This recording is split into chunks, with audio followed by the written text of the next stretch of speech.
বাড়িতে তখন দুপুর গড়িয়ে বিকেল। মহারাজ কৃষ্ণচন্দ্রের রাজসভা থেকে ফিরে গোপাল সবেমাত্র একটা আরামের ঢেকুর তুলেছেন। কিন্তু সেই আরাম বেশিক্ষণ স্থায়ী হল না। রান্নাঘরের দরজায় এসে দাঁড়ালেন তার গিন্নি, মুখটি হাঁড়ির মতো গম্ভীর। কি হল গিন্নি, দুপুরবেলাতেই এত মেঘ কেন? আকাশ কি আজকেও কাঁদবে নাকি? গোপাল ভাঁড় স্বভাবসিদ্ধ ভঙ্গিতে হেসে বললেন। গিন্নি ঝাঝালো গলায় উত্তর দিলেন, মেঘ নয় গো, মেঘ নয়, এ হল ৫ সের চালের হিসেব।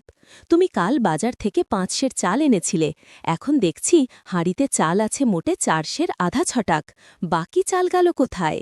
গোপাল তো অবাক। সে কি কথা, আমি নিজে মেপে ৫ সের চাল এনেছি, তুমি বুঝি রান্না করতে গিয়ে অনেকটা এঁটো করে ফেলেছ?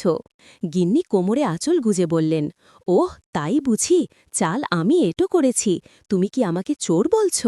গোপাল ভাঁড় তাড়াতাড়ি সামলে নিয়ে বললেন, আরে না না, চোর কেন বলতে যাব, বলছি হয়তো ইঁদুরে খেয়েছে, নয়তো ধরো চালগুলো উড়ে গেছে।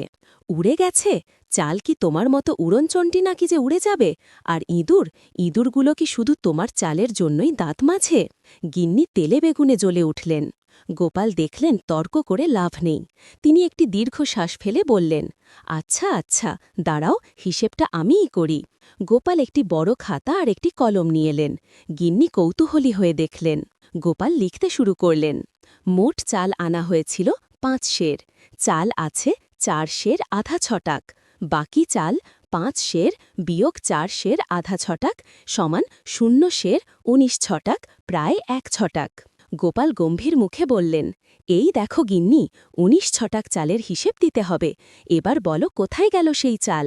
গিন্নি চোখ কপালে তুলে বললেন, এই ১ ছটাক চালের জন্য এত কাণ্ড, এটা তো মাপার ভুল, একটু কম বেশি তো হতেই পারে।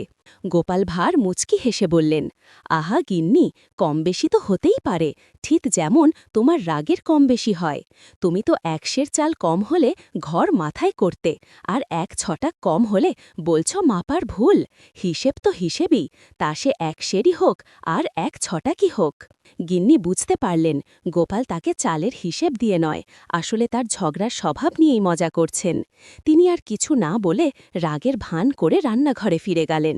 তবে যেতে যেতে বললেন, আচ্ছা, আজ না হয় মাপার ভুল হলো, কাল যদি ১ ছটাক চাল কল হয় তবে তোমার কপালে ভাঁড়ামি থাকবে না বলে দিলাম। গোপাল ভাঁড় মিটিমিটি হাসতে লাগলেন। তিনি জানতেন তার গিন্নির রাগ যেমন জোরালো, ভালোবাসা তার চেয়েও বেশি। আর সামান্য চালের হিসেব নিয়ে এমন মিষ্টি ঝগড়া না হলে তো আর গোপাল ভাঁড়ের সংসার জমে না। আপনার কি গোপাল ভাঁড়ের কোনো নতুন ধরনের গল্প বা ধাঁধা